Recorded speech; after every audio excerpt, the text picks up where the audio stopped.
Good morning students, my name is Nisha Sharma.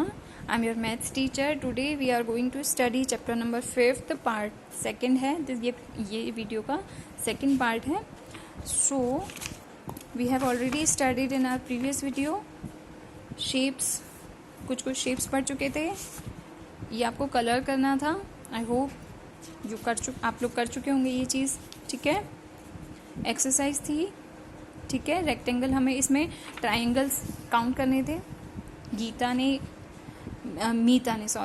मीता ने एक game खेला था अपनी फ्रेंड्स के साथ. ये सारी चीज़ें हम पढ़ चुके हैं. Edges, corners. ठीक है, आज हम करेंगे activity.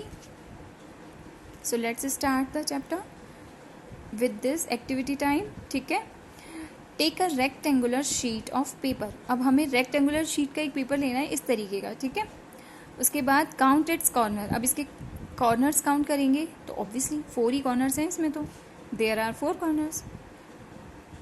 Now fold one of its corners. अब एक इस तरीके से एक को फोल्ड करना है हमें. ठीक है, अब काउंट करो. How many corners does it have now. अब इसके 5 कॉर्नर्स हो गए. क्यों? 1 2 3 4 5. ठीक है, how many corners will you get by folding. Folding से आपको कितने कॉर्नर्स मिले? अगर आप 2 कॉर्नर्स 6. अब वो बोल रहा है कि अगर आप इसके, अभी हमने सिर्फ 1 टाइम फोल्ड किया है. ठीक है, अगर इसके आप 2 कॉर्नर फोल्ड कर देते हो, अगर ये वाला भी फोल्ड कर देते हो तो कितने कॉर्नर्स हो जाएंगे? 6. 5 तो यहाँ तक हो गया था. उसके बाद 1 2 3 4 5 6 हो जाएंगे. 3 कॉर्नर्स फोल्ड कर देते हो, ये वाला भी फोल्ड कर देते हो तो 7 कॉर्नर्स हो जाएंगे. 4 कॉर्नर्स यानी उसके चारों आप कोनों को फोल्ड कर दोगे तो कितने कॉर्नर्स हो जाएंगे? 8. Okay, can you fold this paper in such a way that it has only 3 corners. You are allowed only 2 folds.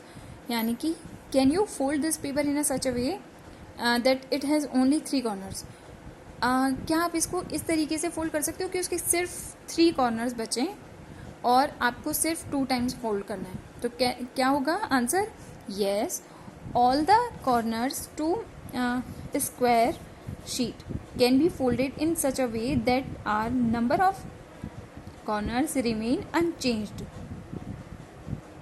यानी कि फर्स्ट फोल्ड में हम इस रेक्टेंगल शेप को स्क्वायर में कन्वर्ट करेंगे. यहाँ से जैसे फोल्ड किया स्क्वायर शेप में. ठीक है, स्क्वायर शेप में कन्वर्ट हुआ. उसके बाद हम इसे ट्राइंगल बनाएंगे. यानी कि हमने 2 टाइम्स फोल्ड किया है उसको. और कॉर्नर्स कितने हो जाएंगे? ट्राइंगल के कॉर्नर्स कितने होते हैं? 3. उसके बाद वो आपसे पूछ रहा है what shape will you get. तो हमें ट्राइंगल शेप ही मिलेगी ऑब्वियसली. ट्राइंगल शेप में 3 कॉर्नर्स होते हैं. वो उसने पहले ही कहा है कि ओनली 2 टाइम्स फोल्ड करने के बाद आपको 3 कॉर्नर्स मिलने चाहिए. Repeat the activity with a square sheet of paper.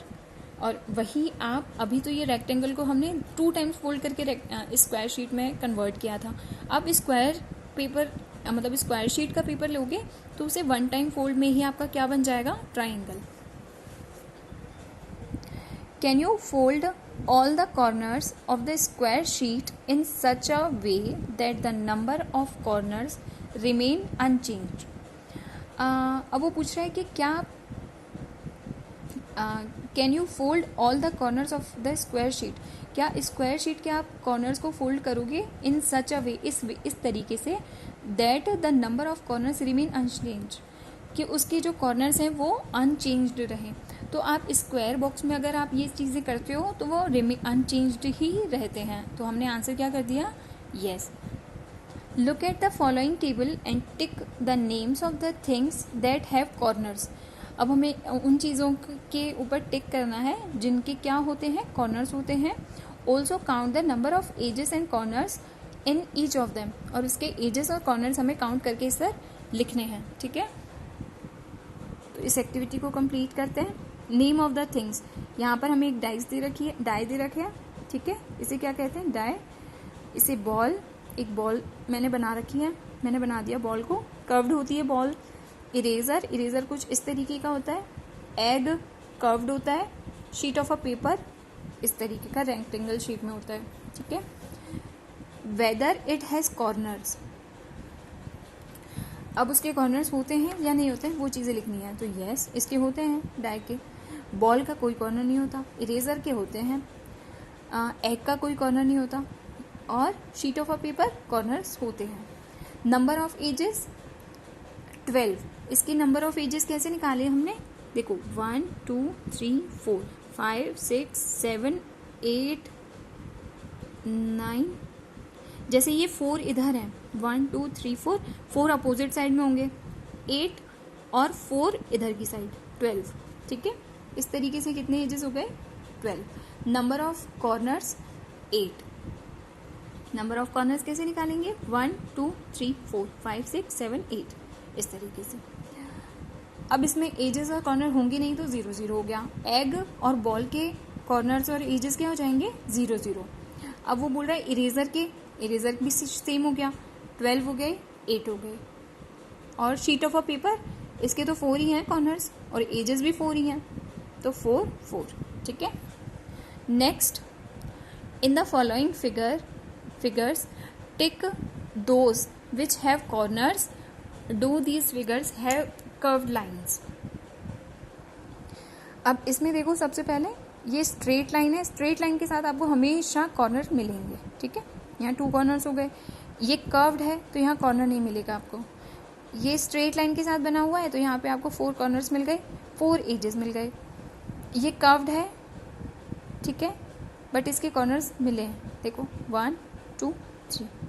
वो कह रहा है कि in the following figures tick those which have corners, जिनमें कॉर्नर्स हैं उस पर आपको टिक करना है। ठीक है, तो इसके भी कॉर्नर्स हैं 1 2 3 4 5, इस तरीके से।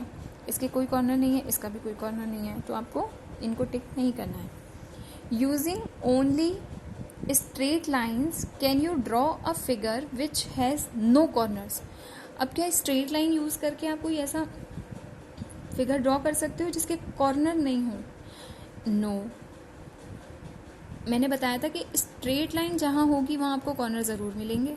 ठीक है, तो हमारा आंसर होगा no, we can't draw a figure which has no corners using straight line. यानी कि स्ट्रेट लाइन यूज़ करने के साथ में आप बिल्कुल भी नहीं बना सकते हो क्या? कॉर्नर।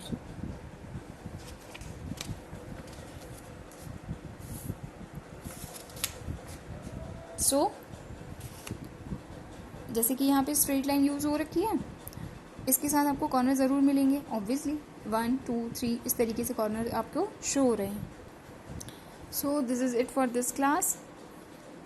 ओके स्टूडेंट्स, ये आप खुद से करेंगे, मैंने आपको ऑलरेडी बता रखा है, ये सारी चीज़ें आप फिल कर लेंगे अपनी बुक्स में। ठीक है, ये हम ऑलरेडी पढ़ चुके हैं। So thank you so much, have a nice day, take care.